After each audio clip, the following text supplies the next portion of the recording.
At mula dito sa PITX, dumako naman tayo, silipin din natin ang sitwasyon sa Batangas Port naman kung saan dagsa rin po ang mga pasahero nagbabalik Metro Manila mula sa mga probinsya sa Katimugang Luzon. At naroon po live si Paul Hernandez para bigyan tayo ng update. Paul?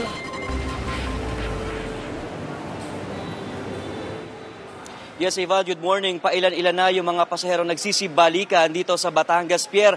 Sa tansya ng dispatcher doon sa bus terminal, umabot na sa 2,000 yung bilang ng mga pasaherong naisakay nila kagabi. Nagsimula na mag-uwian kahapon sa kanilang mga probinsya ang mga nagbagong taon sa Batangas. Kahatid ko yung mother namin pauwi ng Mindoro sa Victoria. Tapos dito siya nag-New Year sa Batangas. Then, uwi na ng probinsya. Para maaga pong makapagpahinga.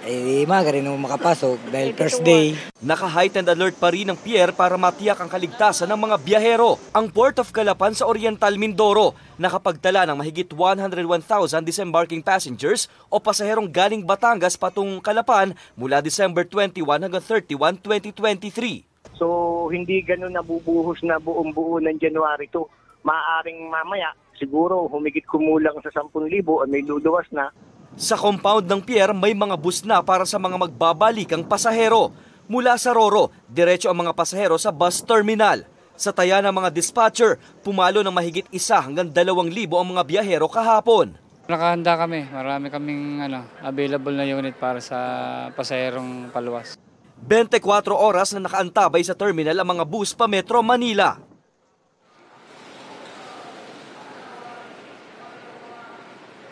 Even more or less ay 80 bus units yung bibiyahing mga bus pa Metro Manila na maghahatid nga sa mga pasahero sa kani-kanilang mga destination. Hindi naman daw magkukulang yung bilang ng mga bus na ito dahil may mga naka-standby at backup units daw sila. Ivan. Happy New Year! Maraming salamat, Paul Hernandez ng GMA Regional TV, Balitang Southern Tagalog. Kapuso, para laging una ka sa mga balita, bisitahin at mag-subscribe sa GMA Integrated News sa YouTube. Sa mga kapuso abroad, samahan nyo kami sa GMA Pinoy TV at sa www.gmanews.tv.